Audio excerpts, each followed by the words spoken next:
tardes. Damos comienzo entonces formalmente a esta charla abierta que titulamos El rol del periodismo en pandemia.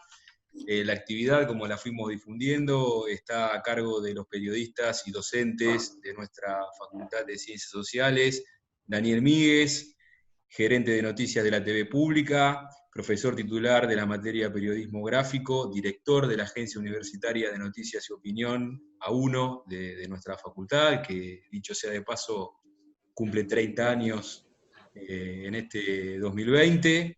Está también con nosotros, como ya la habrán visto, Noelia Barral Grijera, columnista política en C5N, en Radio Con Voz, profesora titular de la materia Televisión, y Martín Vogt, prosecretario de redacción y jefe de deportes de Clarín, docente también de la cátedra de periodismo gráfico. Bueno, esta actividad la organizamos en el área de medios con motivo de la Semana del Periodista, así que formalmente también los saludo a los tres por el Día del Periodista y a todos los colegas que estén presentes en la sala.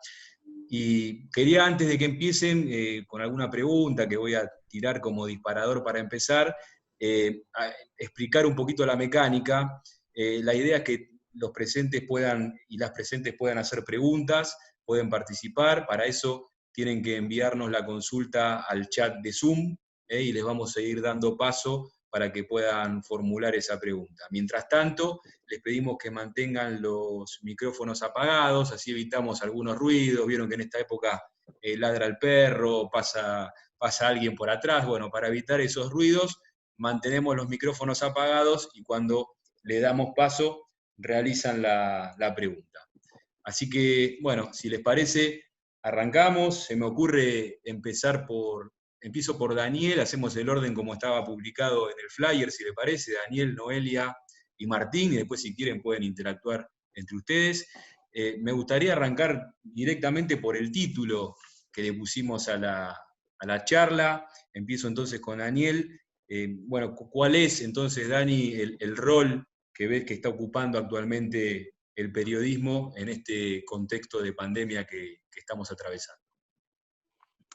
Me parece que, por un lado, hace el periodismo lo mismo que la sociedad. La pandemia es el monotema. Nunca todos hablamos de la pandemia en nuestras casas, con nuestros amigos, con nuestra familia, y lo mismo hacen los medios. Está presente las 24 horas del día en todos los medios el tema de la pandemia, que me parece que es lógico, es natural. Nunca la humanidad, por lo menos de que existen medios de comunicación, estuvo unificado por un solo tema que afectara a todo el planeta. Ni siquiera la Segunda Guerra Mundial, si bien acá se le daba mucho espacio, Sudamérica la veía un poco de afuera. En cambio, me parece que es un momento histórico también en ese sentido. Y por otro lado, me parece que los medios siguen actuando, también lo puedo comparar con las personas individuales.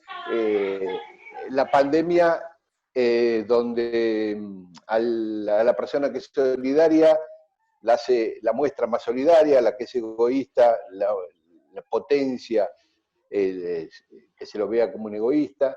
Y los medios me parece que hacen lo mismo. El periodismo, que era responsable antes de la pandemia, asume un rol responsable durante la pandemia, y los que usan el periodismo en modo show, en modo divertimento, como hay muchos programas periodísticos que tienen ese perfil, o sensacionalistas, también lo hacen con la pandemia.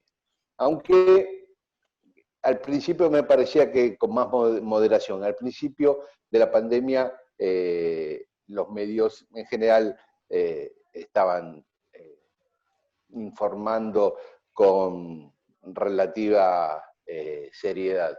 Ahora, así como la sociedad se fue relajando en algunas conductas respecto al aislamiento de la capital de Buenos Aires, algunos medios también se fueron relajando en ese sentido.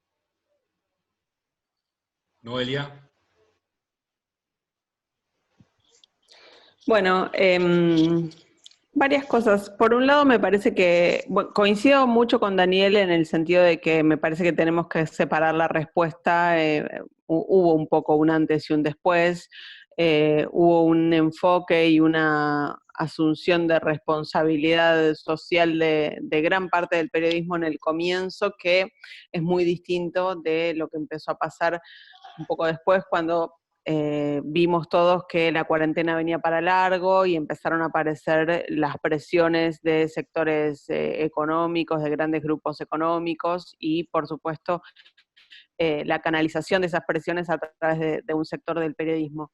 Pero me parece que dos cosas. Por un lado, aparece una revalorización muy fuerte del periodismo científico, que va en línea con la revalorización del sistema científico nacional, que para muchos y para muchas integrantes de nuestra sociedad era bueno, ya sabemos todo lo que decían, ¿no? Sobre todo durante el gobierno anterior, que era ñoqui, el ñoqui set, por los científicos del CONICET, y demás insultos. Y bueno, me parece que en combinación con la revalorización del sistema científico nacional aparece también la valoración del periodismo científico. No hay muchos medios que tengan entre sus filas a periodistas especialistas en ciencia y en tecnología, y es por eso que podemos nombrar casi y contar casi con los dedos de una mano los periodistas a los que todos estamos leyendo hoy por hoy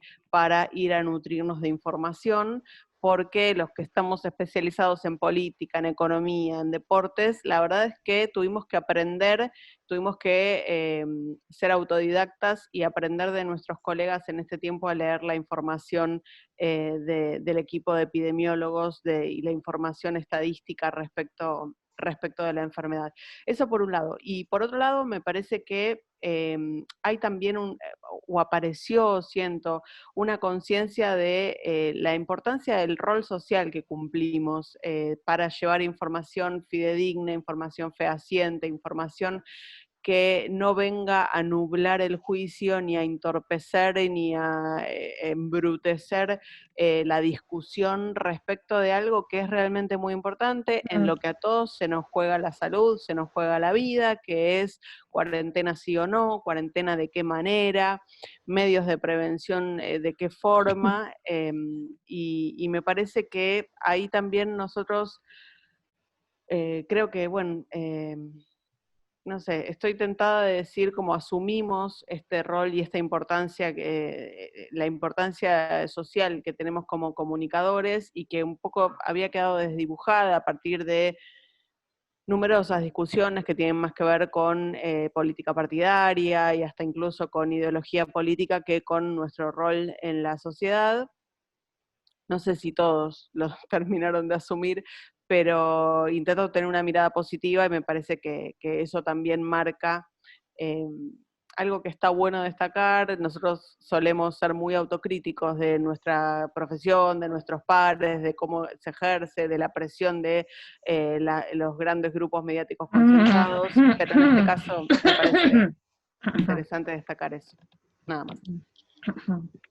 Gracias. Martín. Bueno, buenas tardes para todos, y ahí sumo el saludo de feliz día, porque en definitiva todos somos periodistas, o queremos serlo, o intentamos serlo. Y también es difícil responder último, después de dos personas con las que uno tiene un poquito de afinidad de pensamiento. Lo que sí es que esta pandemia, bueno, nos agarró a todos un poquito desprevenidos, desde el desconocimiento, y tanto en nuestro rol como ciudadanos, y en especial, en este caso, en nuestro rol como periodistas, nos obliga a ser lo más responsables posibles. El periodismo hoy vive una etapa de cambio profundo. Nunca hubo tantos medios y nunca fue tan fácil acceder a los medios o acceder a un espacio para que uno pueda ser observado o para que uno pueda tener la atención de los demás. Entonces, eso en parte nos obliga, desde el lugar en el que estemos, a ser lo más responsables posible con la información que tenemos. Después, bueno, ocurre lo de siempre, o sea, hay intereses en juego. Cuando toca el tema de la salud, nos toca todo. Me parece que algunos tardaron en darse cuenta de que esto, como dicen, es un enemigo invisible que nos puede alcanzar a todos. Cuando nos terminamos de dar cuenta de eso, vimos que afuera estaban pasando un montón de cosas y acá no estaba pasando nada, entonces todo se relajó, y de repente empezaron las presiones, claro, porque cuando se paraliza todo, empiezan a aparecer problemas que no existían. Y ahora, en estos días, como que el tiempo está dando la razón a aquellos que pedían que ser responsables, ser cuidadosos. Y creo que los medios van a ganar en credibilidad, aquellos que sean más responsables, y aquellos que no sean responsables se les van a notar un poquito más las hilachas, y se les van a notar más los intereses que pueden estar detrás de cuando cuentan las cosas que no son tan así, o que tratan de acelerar procesos que necesitan su maduración. Estamos hablando bastante de medios, estuvieron comentando los tres acerca del rol, como dijimos en el primer disparador.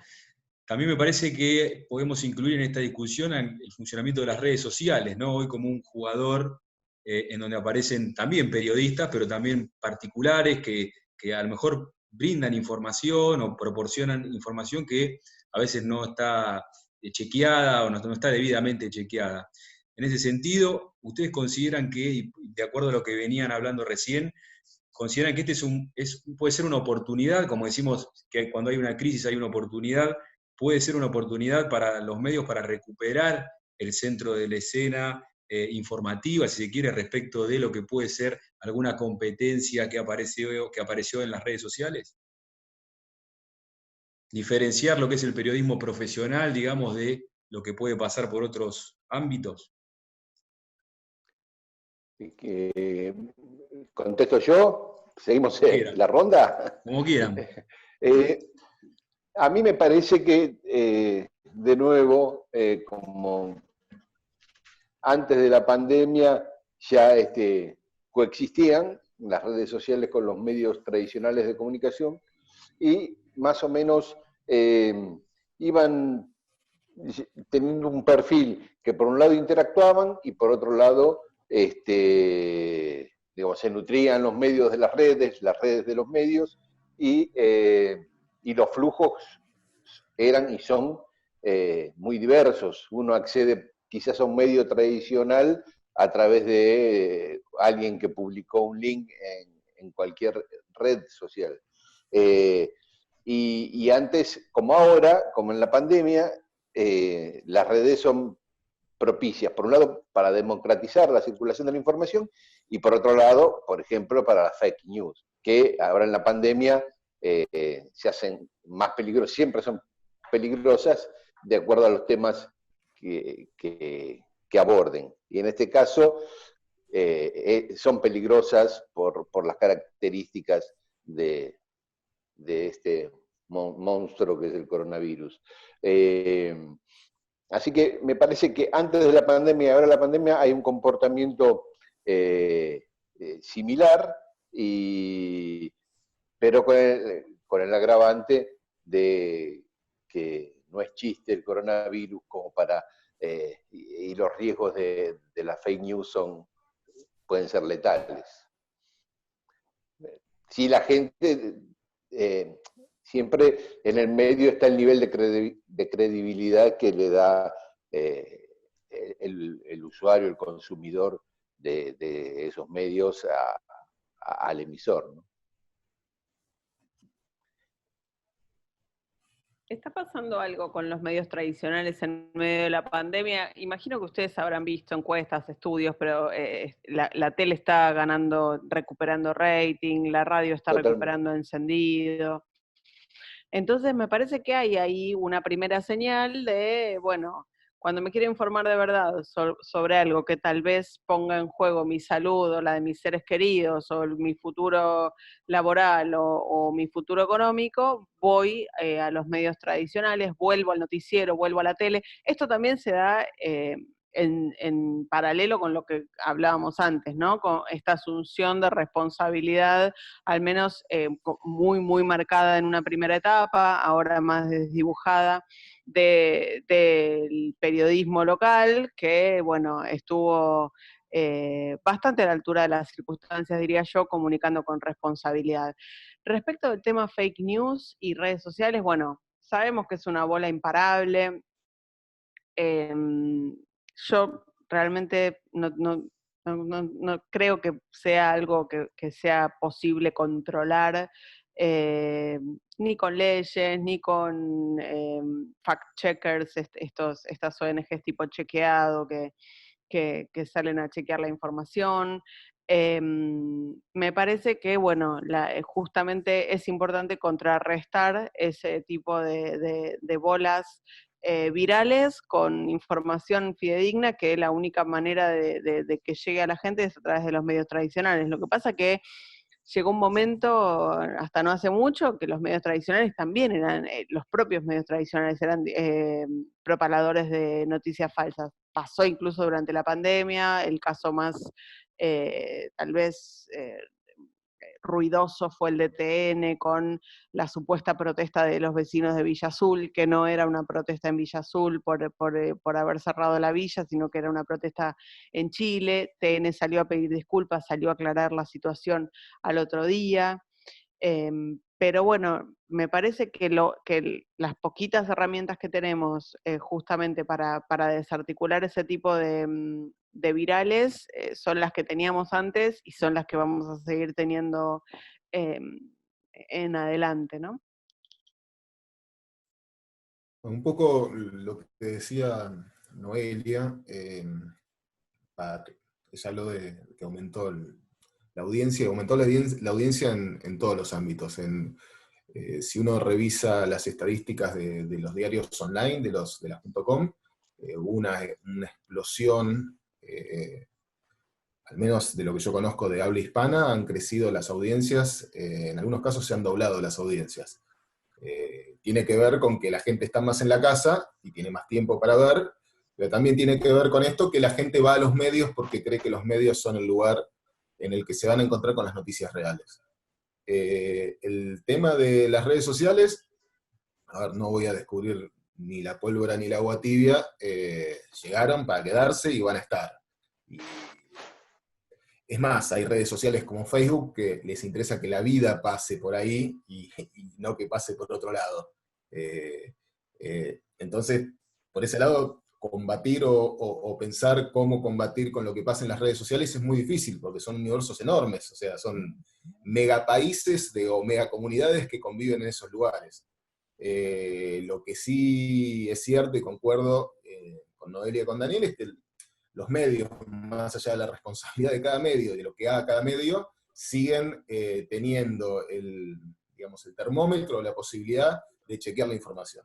O es un lugar donde el lector o la audiencia va a llegar a sabiendas de que hay un editor responsable que se va a hacer cargo de que lo que sale es así, o al menos cree que es así.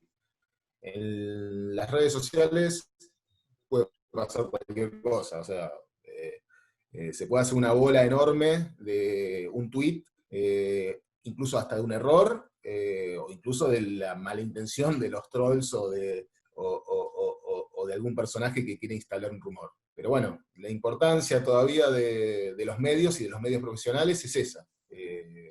Tratar de chequear la información, eso no quita que muchos alguna vez hayamos caído o hayamos empezado a investigar algo a partir de lo que salió en una red social y que después nos encontremos con que no es así o no es tan así o tal vez es el indicio de algo.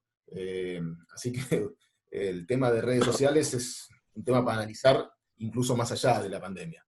Sí, puede ser que ante el temor, ante temas tan serios, la gente recurre al profesionalismo, ¿no? Cuando, bueno, qué sé yo, me duele la cintura y alguien te dice, bueno, ponete esta cremita, ahora si tenés algo más grave vas al médico, ¿no? Y no le das bola a tu primo. Y acá me parece coincido con lo que dicen Noelia y Martín, el profesionalismo de los medios, más allá de los intereses y todo lo que sabemos, en circunstancias así, la gente, además de, porque tiene más tiempo de consumir esos medios al estar en la casa, le da más garantías que las redes sociales. Hay un detalle anecdótico, pero que también tiene que ver con este tipo de comportamientos, ¿no? Y porque se vincula a mi laburo actual en la TV pública. Cuando habla el presidente, cuando hay expectativa por un anuncio, por cuándo se va a prolongar la pandemia, en fin, al principio cuando hablaba el ministro de Salud también, la audiencia de la TV pública crecía. Es como que la gente lo podía escuchar en cualquier canal, pero para escuchar el mensaje oficial del presidente parecía que le daba más garantía escucharlo en la TV pública, algo que no se enlaza directamente con una lógica. Pero sí, con ese sentido, bueno, si habla el presidente lo escucha en la TV pública, bueno, si quiero noticias que me garanticen cierta dosis de verdad, voy al periodismo profesional.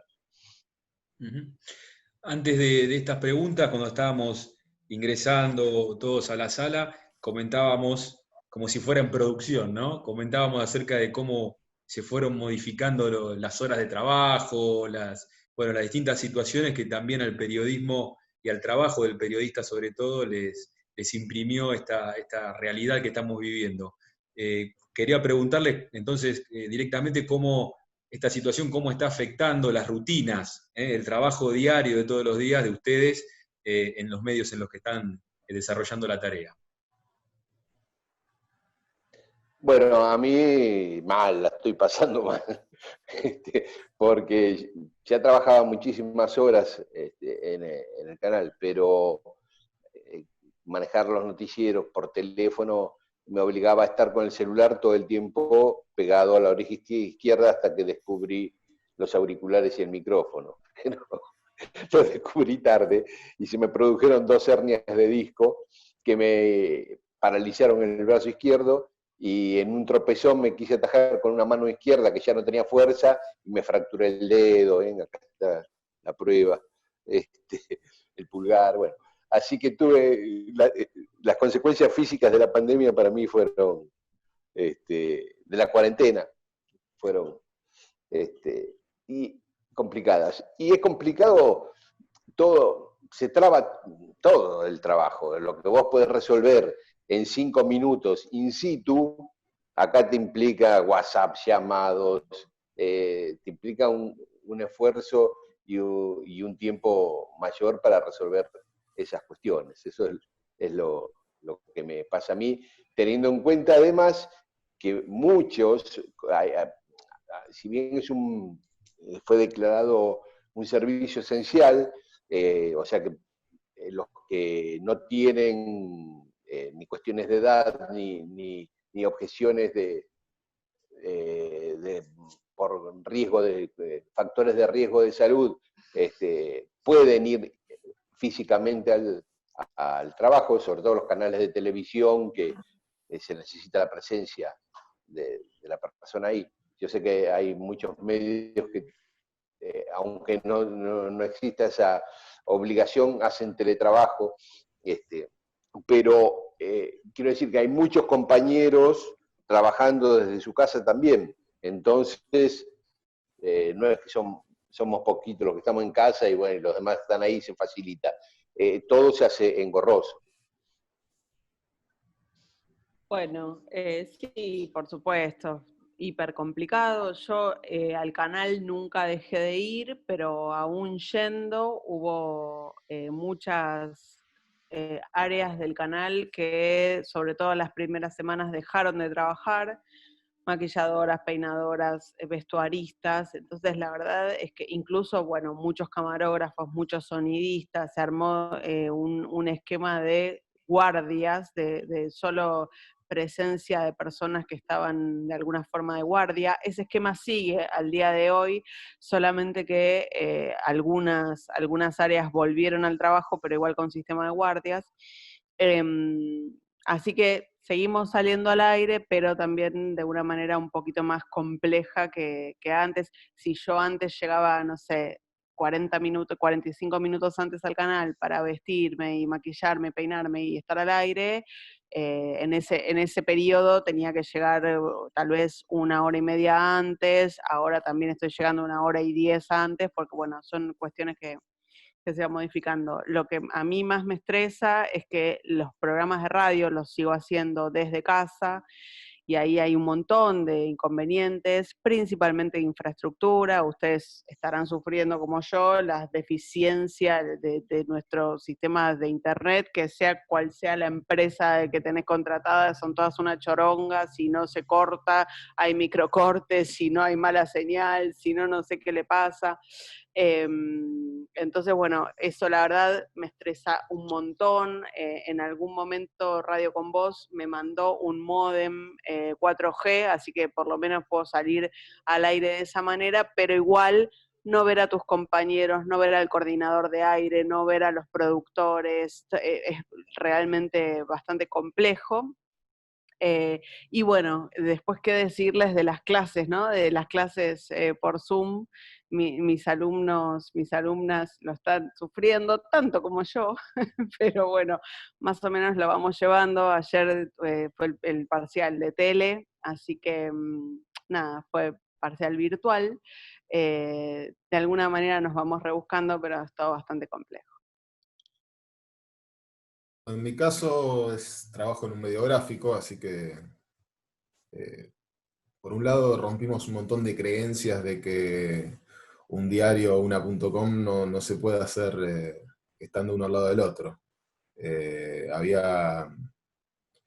Estaba como la duda si el trabajo remoto iba a ser igual de productivo, igual de creativo, igual de fructífero, digamos. Y la verdad que por ese lado se ha salvado. Yo, desde el 25 de marzo, que fue un día que estuve 8 horas para llegar al trabajo, el día que estuve en los controles más fuertes, y yo medio gil, no pude agarrar ningún desvío, y cada vez que me iba por un lado me aparecía en el Waze que estaba bloqueado, y después me iba para el otro y estaba bloqueado. Bueno, terminé tardando 8 horas en el trabajo, y desde ese día dijeron, bueno, no rompa más, quédate trabajando en tu casa. Igualmente tuve que ir en algunas ocasiones al diario, algunas ocasiones puntuales, pero fueron muy pocas. Desde el punto de vista digamos, de la producción de contenido, se alteraron completamente las rutinas, pero nos fuimos adaptando, a pesar de las limitaciones también de las comunicaciones, que a veces hace que se nos caiga el sistema y sea más difícil, o tengas que llamar a alguien del sistema que también está en su casa, y bueno, se hace todo un poquito más engorroso. Pero por otro lado, está bueno no tener que salir 1 hora antes, o no, qué sé yo. Hay ventajas y desventajas. Otra desventaja muy importante, en mi caso, porque bueno, estoy en una instancia que tengo que tener mucho diálogo con la gente que trabaja conmigo, con la gente que me da órdenes, y no estar en el lugar hace que uno el que está de turno dando órdenes, o el que está de turno haciendo cosas, no sepa si uno está o no está. Entonces se hacen muy difusos los horarios. En sentido, hay días que la jornada arranca a las 6:30 de la mañana y termina a las 12 de la noche, y se hace bastante tedioso. Pero bueno, desde el punto de vista de la rutina, se ve que se puede hacer un diario todo desconectado. De hecho, bueno, hay un montón de medios que funcionan con la gente diseminada desde sus casas. También se pierde mucho de esto del día a día, de la complicidad, de la discusión de algunos temas para ver por qué lado vamos o por qué lado no vamos, que se pueda hacer vía WhatsApp o vía otros canales de comunicación, pero que no es lo mismo. A veces a uno le da un poquito de pachorra llamar, entonces toma una decisión, y capaz esa decisión capaz no es la mejor, y medio que se producen esos ruidos. Pero la verdad, bueno, la rutina cambió un montón. Y hay cosas que me da la sensación de que en la rutina de las redacciones de los medios gráficos llegaron para quedarse, y otras que no se pueden suplantar. Igualmente, en el caso del diario hay gente que sigue yendo, obviamente. La sección que yo trabajo, la verdad, salvo yo, no ha ido la gente al diario, pero gente que está en instancias de decisión, o gente que está en instancias de manejo de la portada de la .com, y que no puede estar inestable el sistema o fallar internet y no poder actualizarla, está yendo al lugar porque, bueno, es mucho más sencillo. Bien, vamos a abrir un poquito la puerta ahora para que participen con alguna pregunta. Está Florencia por ahí coordinando esto, Florencia Blanco, que es periodista de la agencia y compañera del área de medios. Florencia, vos dirás, a ver cómo está la lista de consultantes. Bueno, hola, sí, tenemos algunas consultas. La primera es de Sebastián Ocinaga, que si quiere puede abrir el micrófono y decirla él. Hola, buenas tardes. Mi primera pregunta es si piensan que después de la pandemia, como ya estuvieron comentando, que se impusieron nuevas prácticas, no solamente para estar en contacto con compañeros, sino también con la noticia, con los personajes de la noticia, si esas prácticas de distanciamiento social, de esto de estar todo el tiempo videollamadas, llamadas, va a seguir vigente, es decir, si esto ya se va a quedar dentro mismo de lo que sería la profesión, si la pandemia va a instaurar este modo operandi definitivamente. Yo no lo sé. Lo que sí que esta instancia provoque, de algún modo se puede, lo que contaba Martín, en determinados tipos de medios, en los medios gráficos, y depende de qué tareas tengan que hacer, el teletrabajo es factible y se puede llevar adelante sin demasiados perjuicios. Ahora, se me hace difícil pensar que eso se pueda extender, que post pandemia sigamos viviendo como en la pandemia. Hay un deseo natural de todos de volver a la normalidad, y la normalidad era la vida que teníamos antes de la pandemia. Por supuesto que en la vida social va a haber que seguir con algunos cuidados, por lo menos hasta que todos estemos inmunizados y de la vacuna, si es que está alguna vez, en fin. Pero salvo esos factores de comportamiento social en lo estrictamente laboral, yo creo es de estas dos cosas, que por un lado prueba que en algunas áreas no hay problema con el teletrabajo, y en otras sí es muy engorroso el teletrabajo. Bueno, un poco en sintonía con lo que dicen Daniel y Martín, creo que hay áreas en las que las cosas necesariamente no van a cambiar, porque hacer radio por internet es muy, muy difícil, no tiene ningún sentido. Lo mismo que pasa con la tele, incluso los entrevistados en tele, no yendo al piso, la imagen se ve mal, a veces la comunicación se corta, se robotiza la voz, son todas cosas que enchotecen mucho el producto final, pero en la gráfica yo creo que puede haber algunas cuestiones que hayan llegado para quedarse. Ahora me parece que lo que viene sí es la discusión de nosotros como trabajadores para que eso no termine repercutiendo negativamente en el esquema de trabajo, lo decía recién Martín, ¿no? Todos los que están haciendo teletrabajo cuentan, y hay encuestas que lo muestran y demás, que están trabajando más, no menos, y que ahora no tienen horario. Entonces, y encima están poniendo su internet, su computadora, su salud. Bueno, Daniel contaba de sus hernias por estar mirando todo. Entonces,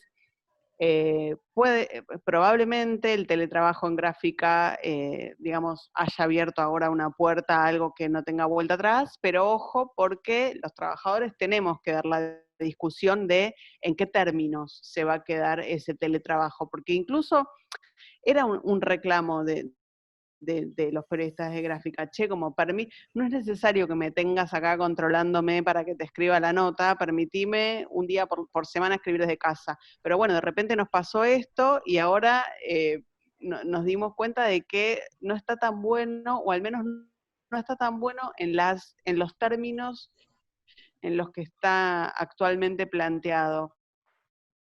En el Congreso hay un montón de proyectos de ley, la CGT firmó con el Ministerio de Trabajo también un convenio por la cuestión de teletrabajo, es la discusión que se viene para nosotros como trabajadores, bueno, para todo el mundo del trabajo, para nosotros también, y bueno, me parece que de eso dependerá también si está bueno o no y en qué condiciones va a seguir o no va a seguir. Bueno, por un lado, bueno, vamos todos por el mismo win, digamos. Hay rutinas que llegaron para quedarse, y hay rutinas que llegaron, que estaban y que nosotros no sabíamos que las podíamos aprovechar, o que nos permiten tener contacto con los entrevistados de otra manera distinta a la que nosotros, que somos un poquito más viejos, no estamos acostumbrados. ¿Qué sé yo? Hacer una entrevista por videollamada nos suma mucho más que hacer una entrevista por teléfono, ni que hablar una entrevista por mail o una entrevista por WhatsApp, como se pueden hacer. También es cierto que nuestro trabajo, más allá de las distintas funciones que podemos tener cada uno de nosotros, es en la calle, ¿no? A ver, o en los lugares donde estamos acreditados, el contacto, más allá de que uno puede seguir teniendo sus fuentes y seguir manteniendo contacto con, no sé, en mi caso con dirigentes de fútbol, o con futbolistas, o con lo que fuere. Lo nuestro también tiene que ver con la observación, tiene que ver con estar en el lugar, con palpar, con sentir, con ver las cosas que no nos muestran una cámara, o con ver las cosas que nos quieren ocultar aquellos que vamos a buscar o que vamos a entrevistar. Entonces, hay mucho del trabajo y de la rutina, en especial de los cronistas, pero bueno, sin importar el lugar el que ocupamos o el cargo que tenemos, eso no se va a poder reemplazar nunca. O sea, el calor o el color o la posibilidad de tener una mirada distinta de lo que está pasando no se puede reemplazar ni con un Zoom, ni con ninguna tecnología. Entonces, hay cosas del trabajo de campo que no van a cambiar. También es cierto que, Daniel decía, lo normal era lo que vivíamos antes. Y sí, para nosotros es normal porque es lo habitual, pero es normal que estemos en una tribuna todos amuchados, uno encima del otro, cantando, o en un recital, o en una conferencia de prensa, o todos tirados encima del tipo que vamos a entrevistar. Y bueno, capaz le damos normalidad porque era lo que pasaba, pero tal vez hay algunas rutinas de control sanitario que tal vez vienen bien que queden o que se instalen. Porque a veces el trabajo, sobre todo el trabajo de campo del periodista, del cronista, del movilero, es un poquito salvaje, y esto también ordenó un poquito las cosas. Entonces, como el refrán, no hay mal que por bien no venga en algunos casos, y tal vez nos va a permitir ser un poquito más ordenados o respetuosos del otro, cosa que en el ambiente a veces nos olvidamos. Bien, tenemos otra pregunta de Santiago Gorostiaga, así que también podés hacerla.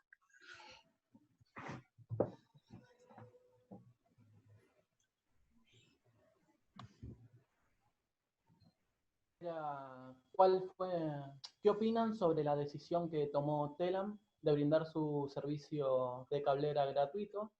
Y también cómo fueron adaptándose a las clases virtuales, que algo Noelia adelantó. Me parece bien que Telam haya hecho eso. Otros medios también en algún momento,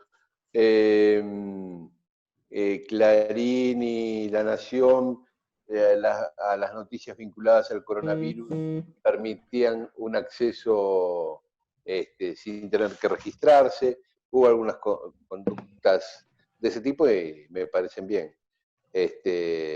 Y las clases virtuales se las dejo a Martín porque es él el que las está llevando adelante en nuestra materia. Bueno, bueno. Perdón, dale, No, dale, no, primero vos, dale. Obvio que está bien lo de Telam, por supuesto. Un montón de medios lo han hecho a nivel internacional incluso, así que por supuesto.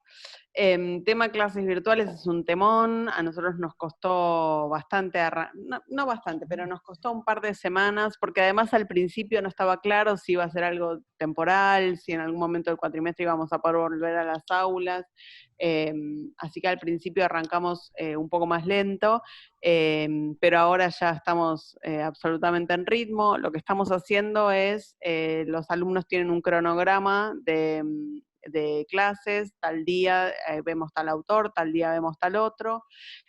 Una semana antes de ver a ese autor les mandamos una guía de lectura para que puedan leerlo inocentemente, ¿no? Porque todos sabemos que nadie lee nada durante las cursadas, pero bueno, igual les mandamos la guía de lectura para que si efectivamente quieren llevar la lectura al día lo puedan leer, fijándose o reparando en cuáles son los puntos que consideramos más importantes de cada texto, y después tenemos una reunión por Zoom en la que, bueno, yo o Diego Ruiz Díaz, que es el jefe de trabajos prácticos, explica efectivamente ese texto.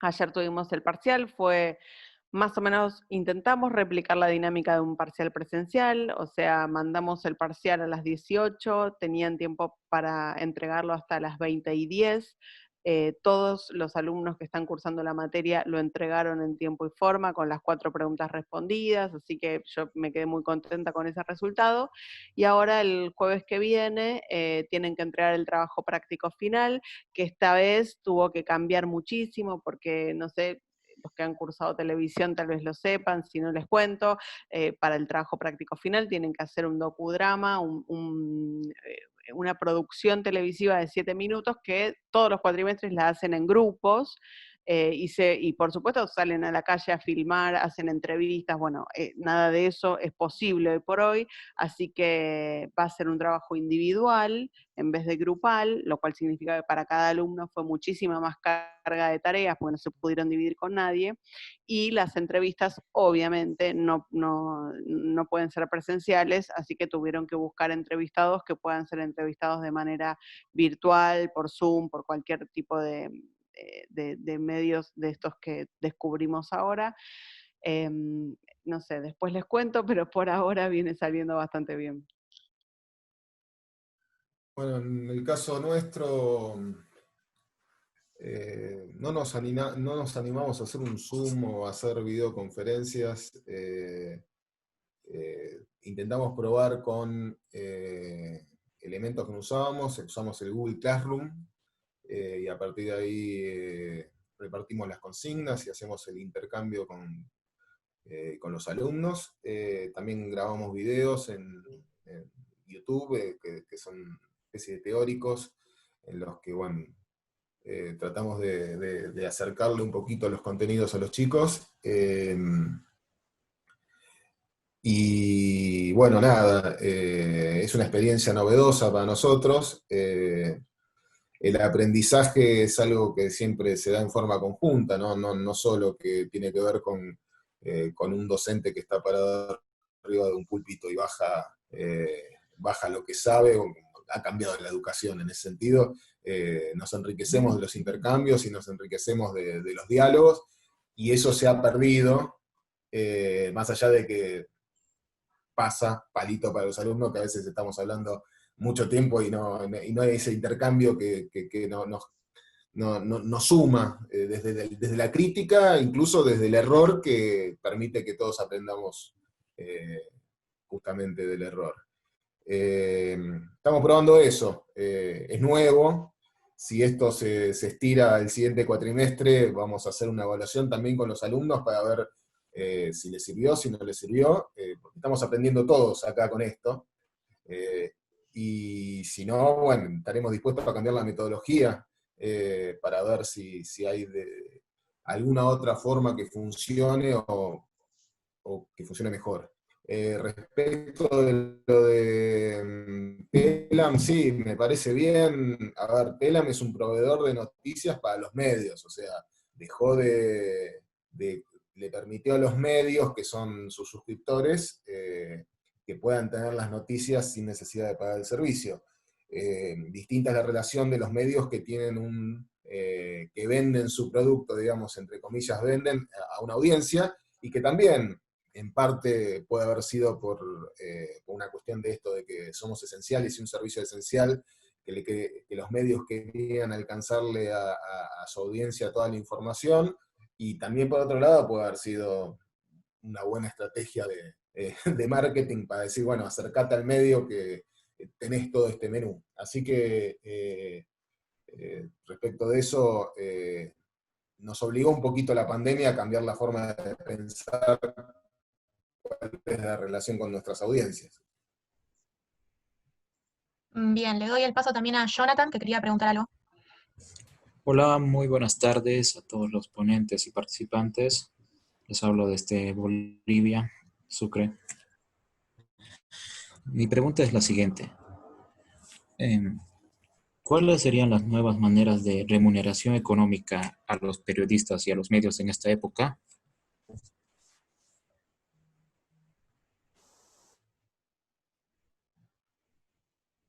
¿Se ¿Cómo cortó? vos? Dale. No, creo que esa era toda la pregunta, ¿no? No se cortó. No, no se cortó. Ok. Entiendo que te referís al periodismo autogestionado. Bueno, en esta parte es de parte del medio, para qué hacen para pagar a los periodistas y cómo un periodista puede mantenerse en este caso, porque la investigación en estos tiempos de pandemia es difícil, porque acá en Bolivia es muy difícil el acceso a Internet, más que todo en el área rural. No sé si pasa lo mismo en Argentina. No todos son beneficiosos en esto. No, bueno, sí, la conectividad en la Argentina lo terminamos de ver a propósito de la pandemia, pero ya lo sabíamos desde antes, es realmente muy deficiente. De hecho, hay alumnos que hoy por hoy no están pudiendo continuar con las clases porque básicamente no tienen ni siquiera un teléfono celular con acceso a Internet, así que eso es claramente un problema. Respecto de los recursos económicos para hacer periodismo, bueno, yo siempre digo, no es una frase mía, pero atravesamos un momento muy paradójico porque nunca en la historia hubo tantas herramientas para hacer buen periodismo, nunca en la historia hubo tanta facilidad, incluso tecnológica, para poder recabar datos de todo el mundo, para llegar a encontrar a personas, contactarlas, preguntarles, pero a la vez estamos sufriendo una precarización tremenda porque justamente el periodismo dejó de ser redituable por un sinnúmero de cuestiones.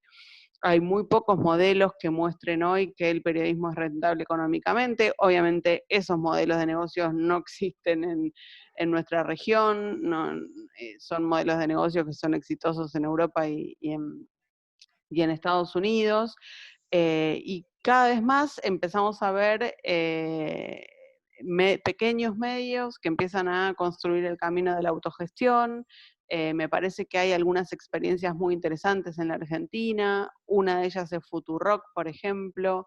Es una radio que nació y que se sostuvo gracias al aporte de sus oyentes y es realmente una construcción interesante, pero me parece que hasta que el periodismo no resuelva, a ver, es una discusión que nos excede por completo, ¿no? Pero me parece que hasta que los medios no resuelvan su tironeo con Google y con Facebook, a ver quién paga por eso, por la generación de los contenidos que terminan generando muchísimo tráfico, sobre todo en las redes sociales, es algo que se nos escapa de las manos y que no sé hasta qué punto nosotros podemos ni siquiera, no sé, ni siquiera intentar analizar. Me parece que es una mega hiper discusión gigante.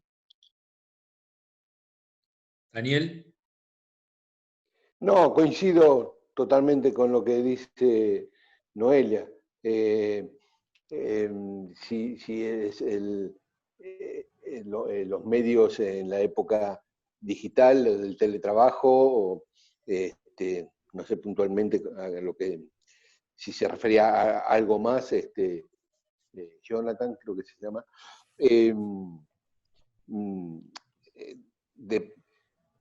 me parece que no sale de los cánones habituales de la relación empleado-trabajador y de temas como decía Noelia, que no se excede, cómo se financian los medios digitales, todavía Internet todo el tiempo estuvo buscándole la vuelta a los medios a cómo conseguir publicidad que sostenga el producto, como ocurría con los medios físicos, en el caso de los medios gráficos, ¿no? Me refiero al papel, y sigue siendo muy difícil ese aspecto, y bueno, sobre todo en esta disputa con Google. El que la tiene más clara es Martín. Otra vez me tiró la pelota, pero bueno. Claro, sí. Estas cosas me las explicás vos a mí. Bueno, o capaz te miento, pero bueno, vamos a intentar un ensayo acá. A ver, tampoco, no voy a inventar nada. Los medios son empresas. Las empresas, en general, buscan ganar dinero. Y las empresas, ya sea una fábrica de fideos, una fábrica de chapa de aluminio, una fábrica de noticias, como son los medios, cuando hay una crisis económica, como la que está generando esta pandemia, empiezan a tener problemas lógicos de ingresos. El coronavirus, al menos en los medios gráficos y en los medios digitales, creo, no tengo certeza, no he leído estudios, o sea, hablemos sin saber, no. En realidad, como que empiezan a acelerar el proceso de esta profecía que existía de que, bueno, se acaba el papel y empiezan a surgir o a predominar los medios digitales. Yo creo que lo está acelerando, pero lo está acelerando porque, bueno, por un lado la gente no sale a la calle y no compra diarios, acá en España, en Italia, y está profundizando el modelo del medio digital que piensa, como hacen algunos diarios de Europa, en los suscriptores. Los suscriptores empiezan a tener un valor importante. También tiene un valor inigualable la publicidad, pero bueno, en tiempos de crisis, el fabricante de fideos o el fabricante de chapa de aluminio no tiene para poner publicidad en un medio. Entonces, empieza a tomar valor el modelo de suscriptores que funciona tan bien en Estados Unidos. Por ejemplo, el New York Times funciona, o el motor de su economía es el ingreso que tienen por el 1 y pico, los 2 millones de suscriptores. La verdad no tengo el número preciso cuántos suscriptores tiene el New York Times. Pasa lo mismo con otros diarios en Inglaterra, y si vemos, El País empezó con el muro de registración, El País de España, entonces obliga a cambiar el modo de negocio. A ver, hay una realidad, por ejemplo, hasta hace 10 años nadie pagaba por escuchar música, habíamos dejado de comprar CDs, y pirateábamos todo lo que podíamos a través de internet, y de repente, hoy, al menos los burgueses, tenemos Spotify, y escuchamos todo lo que queremos escuchar. Hace 10 años la gente había dejado de ir al cine y compraba o CDs o DVDs piratas, o se bajaba las películas por torrent o por algún lado, y ahora se paga Netflix, se paga Amazon, se paga el proveedor de streaming que YouTube, el Premium. bueno, con los diarios o con los medios está pasando lo mismo. O sea, nosotros desde los medios tenemos que tratar de generar un contenido creíble y además atractivo para que el lector elija pagar como pagaba antes el que iba y compraba el diario. Eso es todo un desafío. Y también es un desafío, tengo un refrán muy malo, pero que aplica, o sea, si todos si todos regalan naranjas, yo no voy a poder vender las naranjas. O sea, si yo voy a tener la misma información que tiene el medio que entrega las noticias en forma gratuita, el tipo va a ir, el lector, la audiencia va a ir al que lo consigue en forma gratuita. Entonces, bueno, yo tengo que vender jugo, tengo que vender la juguera. Esta metáfora poco feliz y de verdulería aplica a la idea de cuál es el desafío que pueden tener los medios para lograr que la audiencia elija pagar para que el modelo funcione. Y eso está íntimamente relacionado con la pregunta de Jonathan, o sea, si el medio es sustentable va a tener cómo pagarle a los periodistas o pagarle mejor a los periodistas. Después pasa lo mismo de siempre, o sea, el que tiene el mango lo reparte, alguno en forma más generosa, otras veces en forma menos generosa, y también es cierto que todos los cambios que han sucedido en los últimos tiempos tienden a que se busque la manera de hacer más con menos, y a veces esa no es la fórmula. De hecho, hay modelos muy exitosos que decidieron hacer más y decidieron también poner más. No acá, ¿no? En la Argentina, donde generalmente el empresario busca la manera de aumentar ganancias. Pero bueno, a la pregunta que apuntaba Jonathan, es un debate continuo, es un tironeo, o sea, por suerte a veces existen sindicatos o a veces existen instancias como para que puedan pelear por los derechos de los trabajadores y que esto sea, más allá de que el periodismo sea precarizado salarialmente y también desde el punto de vista laboral, las condiciones mejoren. Bien. Tenemos dos preguntas más en el chat que las estoy mirando, y Noelia, el compromiso con Noelia por cuestiones laborales tiene que ir cerrando, así que antes de hacer estas dos preguntas quiero invitar al decano, a Gustavo Naón, que también estaba con temas de agenda y se hizo una escapada para entrar al aula, como si fuera el aula D. Bueno, lo admitimos recién al aula de Zoom, así que Gustavo, ¿estás por ahí?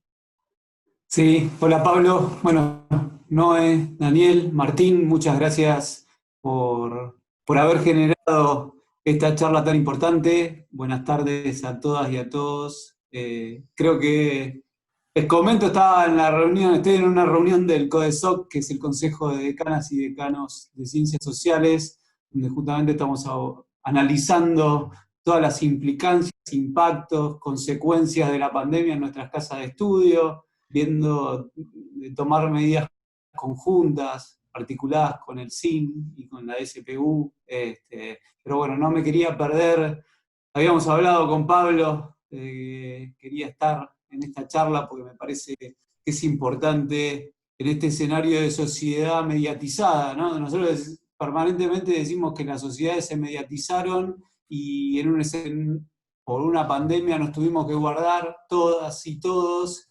y muchas veces la realidad justamente se nos presenta a través de un medio de comunicación o de una red social. Bueno, el rol que están teniendo los periodistas, los comunicadores, los influencers, también las influencers, es clave. Entonces, creo que se da en un escenario donde cambian muchas las relaciones entre los medios y sus audiencias, no tengo duda, la escuchaba a Noelia recién, a Daniel y a Martín, las últimas preguntas que les hicieron, y creo que, por supuesto, los modelos de negocio, o sea, también van a profundizar algunas cosas que no nos gustan tanto, y las relaciones laborales van a cambiar, y tenemos que empezar a debatir desde estos espacios. Nosotros tenemos acá muchos estudiantes, muchas estudiantes de periodismo, bueno, es una posibilidad que nuestros docentes, que además son profesionales destacados en los medios de comunicación de la actualidad, bueno, y son graduados de nuestra casa, puedan compartir estas reflexiones en este momento sobre nuestra práctica profesional, o su futura práctica profesional, y también en las relaciones entre los medios de comunicación y la ciudadanía.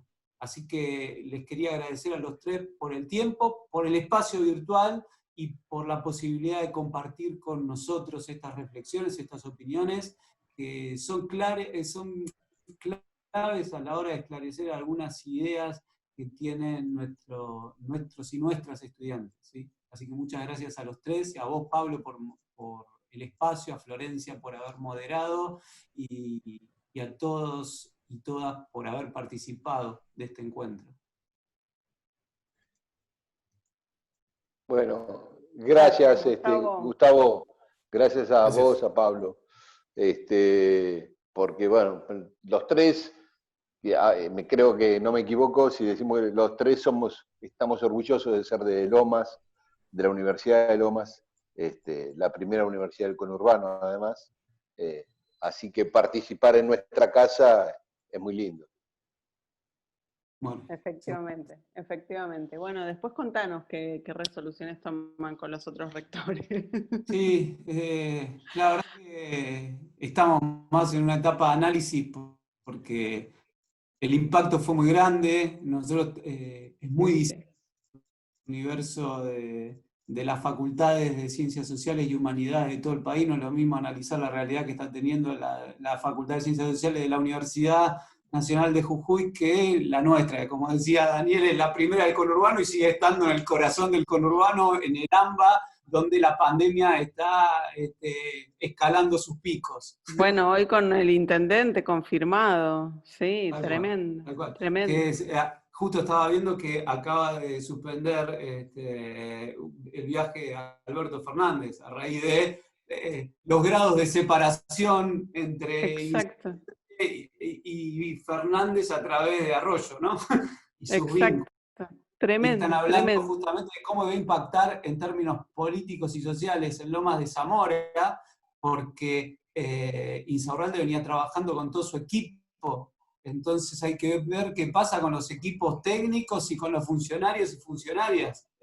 Si tienen que guardar cuarentena, cuántos son, cómo lo van a hacer, cómo se mide eso. Así que bueno, sí, esto es un Desastre, sí, total, total. Bueno, no sé, Noelia. Ahora sí habilitaba las dos preguntas que Noelia se tiene que ir, Sí. o por lo menos que... A mí me gusta cumplir, estoy del palo siempre en el periodismo, ¿viste? El programa tiene un horario, termina, el de televisión, el de radio, entonces, bueno, no sé, Noé, cómo estás con los tiempos, que Soy si un querés poco ya complicada, te no despedimos sé. y Sí, dejamos las dos perdón. preguntas para Martín y Daniel, no hay ningún problema. Dale. Gracias, Perdón, Noé.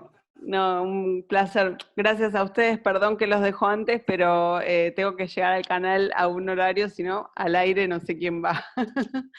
Besos a todos y gracias por Chao, invitarme. Noé. Un placer. Muchas gracias, Noelia. Gracias. Bueno, hay una pregunta que está en el chat, la leo yo, Flor, que es Guillermo, que no tiene posibilidad del micrófono. Dice, ¿qué opinión tienen respecto al poco valor que se le ha dado, no solo en nuestra sociedad, hasta que los necesitamos, dice, a los investigadores y o científicos que trabajan en la búsqueda, por ejemplo, de una vacuna, el poco reconocimiento económico que ellos tienen, comparado, por ejemplo, dice, con otras profesiones, como por ejemplo un jugador astro del fútbol, dice, sin desmerecer esa actividad, ¿no? Pero ¿qué opinión les merece esto que plantea el compañero?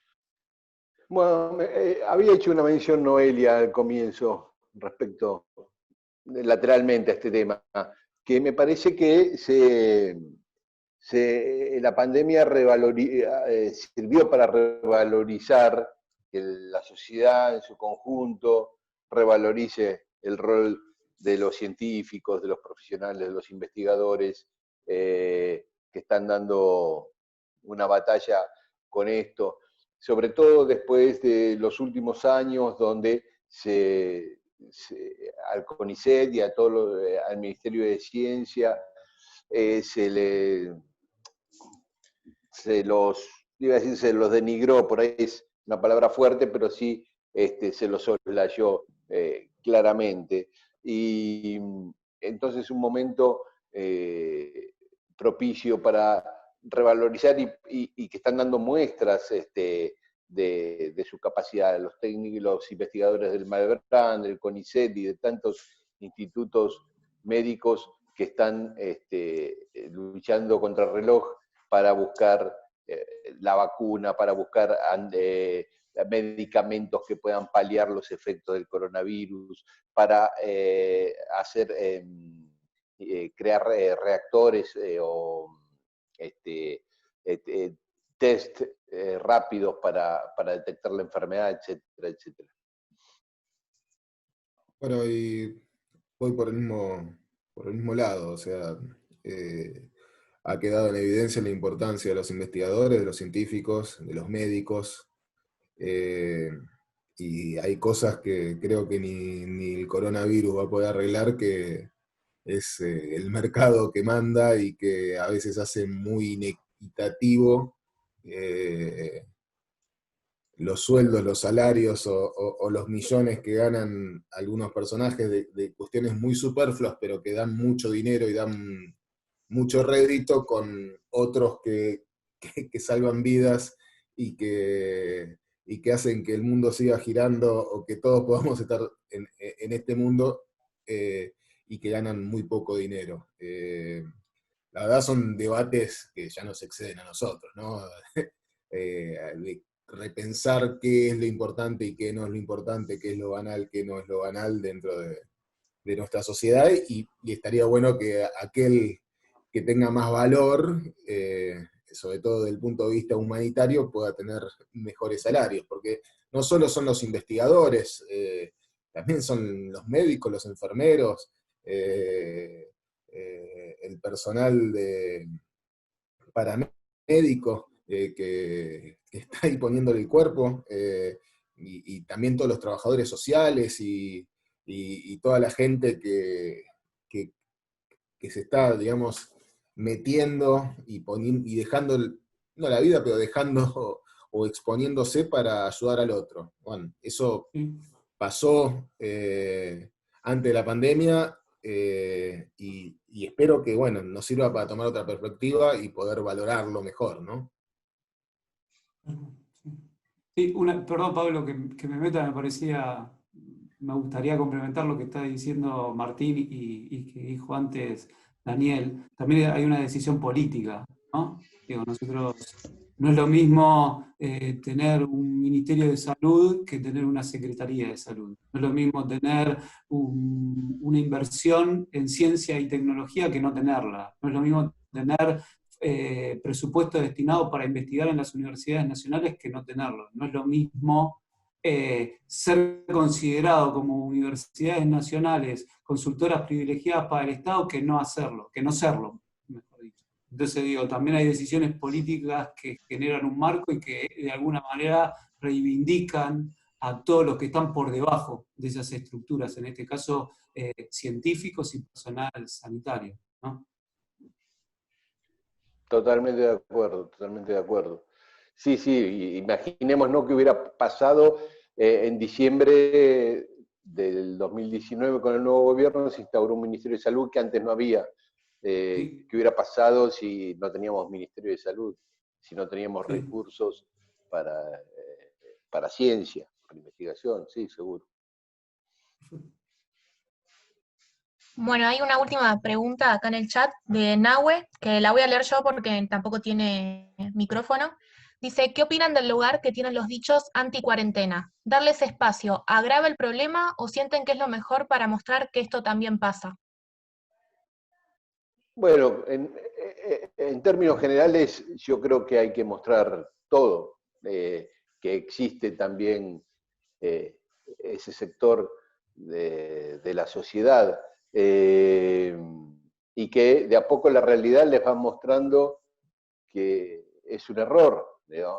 A medida que van creciendo los casos y que el pico todavía no llegó, cuando llegue el pico de la pandemia en la Argentina, quizás va a ser más palpable el error de esta posición, que tiene representantes en todo el mundo, en Brasil, en Estados Unidos, el tema de priorizar la economía sobre la salud, que es una falacia, porque si no existe si no hubiera existido la cuarentena, todos los métodos de prevención para evitar el contagio de la enfermedad, hoy Argentina está en un nivel bajísimo. Yo ayer hacía comparaciones, cuando ayer teníamos 26.000 infectados más o menos, o contagiados, y cómo los otros países del mundo, cuando tenían 26.000 infectados, ¿cuántos muertos tenían? Y la cifra de Argentina es irrisoria, esos 700 y pico de muertos, comparado con 2.500 que tenía Italia, cuando tenía 26.000 infectados, 1.500 que tenía Brasil, 1.500 que tenía España. Y lo mismo, otra cuenta que hice fue cómo estaban cada uno de esos países al día 100 del primer caso, que fue el nuestro, ¿no? Ayer fue el día 100 desde el primer caso fue el 3 de marzo, que fue ayer o anteayer el día 100. Y también se daban parámetros similares, estábamos en una posición mucho mejor en términos de víctimas de la pandemia, justamente por la cuarentena. Me parece que eso es indudable, y además los que priorizaron la economía igual se infectaron. No es que Brasil, por no hacer cuarentena y mantener la maquinaria de la economía como si nada, no tuvo consecuencias. También le va a caer el PBI porque la gente se enferma, no va a trabajar, es lo mismo. Las fábricas no trabajan por decisión o por política o por enfermos. O sea, termina siendo una falacia, cuarentena sí o cuarentena no, porque los resultados en términos económicos son los mismos. De todas maneras, me parece que está bien que los medios lo hayan mostrado para que se evidencie que existe un sector de la política y de los empresarios de la economía que están en esa posición, pero también hay realidades de pequeños comerciantes y distintas personas que no pueden sobrevivir en esta situación, y bueno, que por lo que se ve el Estado está tratando de paliar de alguna manera esa situación, pero es muy difícil de hacerlo. Estamos en una situación excepcional para el mundo, por primera vez en la historia del mundo, creo, de la historia del mundo, porque iba a decir la peste negra afectó a Europa, ¿no? Bueno, a ver, más o menos lo que dijo Daniel. Yo no sé ni de salud ni de economía, pero si me enfermo voy al médico, no voy a un contador o no voy a un empresario a preguntarle qué tengo. Por lo tanto, si el gobierno eligió rodearse de expertos, de epidemiólogos y de gente que sabe de esto, y la gente recomienda la cuarentena, esta gente recomienda la cuarentena, que no le veo ningún interés en que todo esté parado, todo esté frenado, por algo será.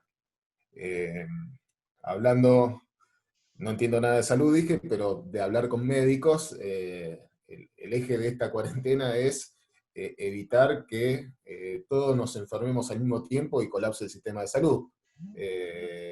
Cada país tiene su límite y cada país tiene, digamos, o su techo, como va a poder tener X cantidad de gente en terapia intensiva o X cantidad de respiradores. Por lo tanto, toda medida que se haya tomado, yo no creo que el gobierno nacional quiera que esté todo paralizado o que la economía se frene por nada. Por lo tanto, aquellos que dicen que no tiene que haber la cuarentena, bueno, que tengan su sustento científico y vamos para adelante, lo discutimos. Y también coincido con Daniel que, a ver, yo no consigo el periodismo parcial, digamos. Sí somos subjetivos porque cada uno tiene nuestra realidad, y nuestra realidad nos atraviesa para ver de distinta manera las cosas que vemos. Yo, por ejemplo, ahora me veo lindo y rubio y de ojos celestes acá en la pantalla, pero bueno, ustedes me verán feo y barbudo y todo eso. Pero hablando en serio, hay que contar todo lo que pasa, y si hay grupos que quieren o que se manifiestan en contra de la cuarentena, bueno, que den sus motivos y vemos, lo discutimos. Lo concreto es que el gobierno eligió seguir el consejo de los expertos, y yo creo que, como le decía, prefiero escuchar a un epidemiólogo que me diga qué es lo que tengo que hacer a un empresario. Bien, tenemos más de 1 hora de charla, 1 hora y cuarto aproximadamente.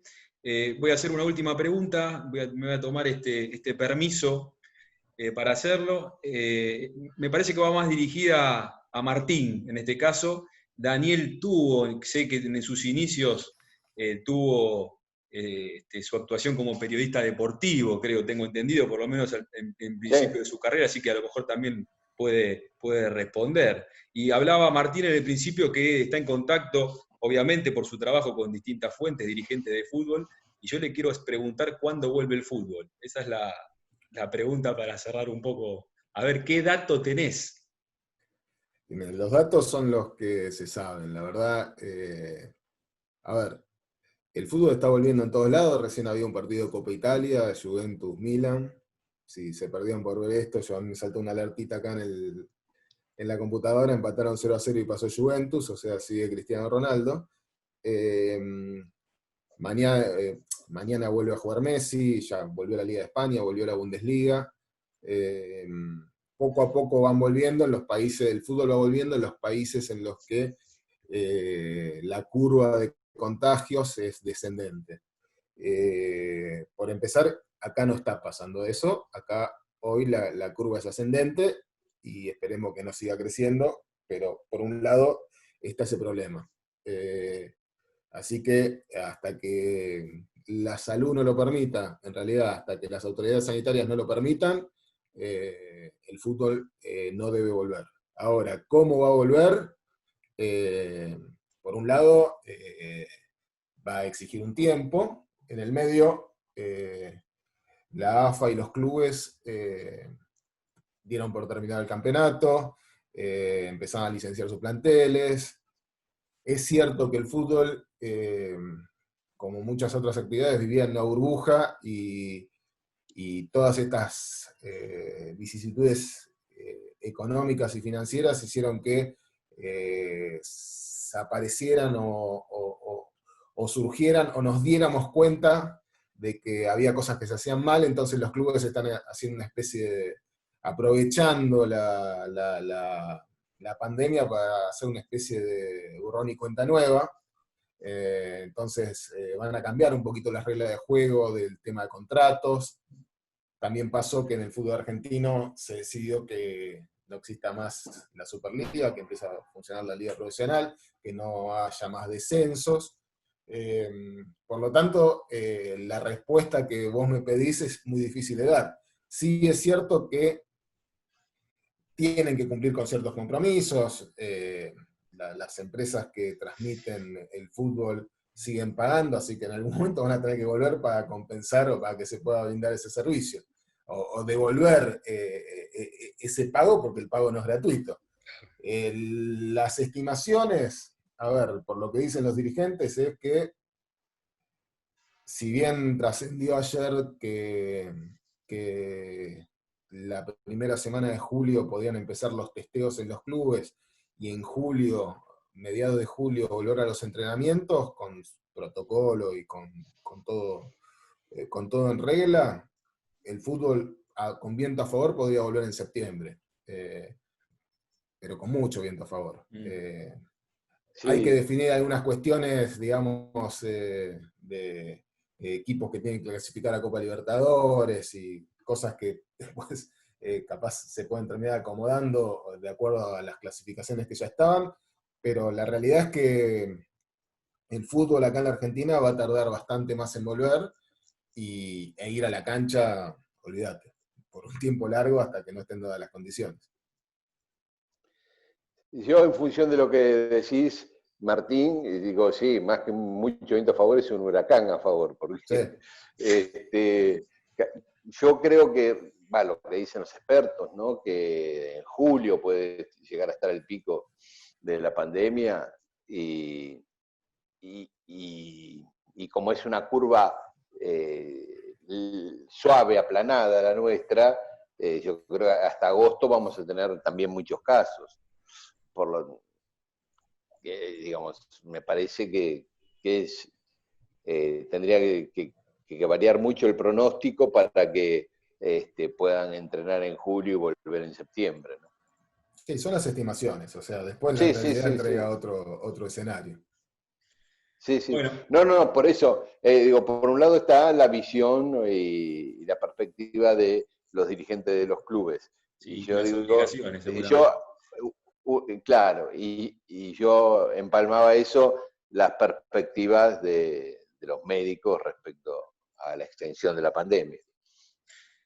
Bueno, si les parece, vamos cerrando. La verdad que muy interesante, o por lo menos yo en mi caso la disfruté mucho. Espero que haya sido igual para todas y todos los que nos acompañaron en esta charla. Agradecerles a todos y a todas la presencia, Martín, Daniel, a Noelia ya lo hicimos cuando se despidió. Realmente muchas gracias por estar y compartir todos estos conocimientos, lo que viven diariamente en su actividad en los medios como profesionales, que realmente siempre es muy interesante escuchar todo esto de primera mano. Gustavo, no sé si querés decir algo para ir cerrando. No, digo, a ver, agradecerles a Martín y a Daniel, ya lo hicimos, como dijiste vos, Pablo, con Noelia, porque son espacios de intercambio, de reflexión y sobre todo espacios de encuentro frente a la imposibilidad de hacerlo en el edificio. Recién leía en el chat alguien que escribía, los extrañaba, sí, por supuesto extrañamos el edificio, nos extrañamos encontrarnos entre todos y sobre todo tener este tipo de actividades, así que te agradezco a vos, Pablo, y a todo el equipo de trabajo, y también a las y los estudiantes que participaron de la charla, y por supuesto va a ser la última que nos quede en el cuatrimestre. Vamos a seguir seguramente con nuevos encuentros, así que estén atentos a las redes sociales de la facultad, vamos a ir comunicando distintas actividades, charlas, de las que a charlas abiertas para que todos puedan participar. Bueno, muchísimas gracias a todos, nos encontramos la próxima, si les parece. Un abrazo grande. Chao, gracias. Gracias. Chao. Gracias.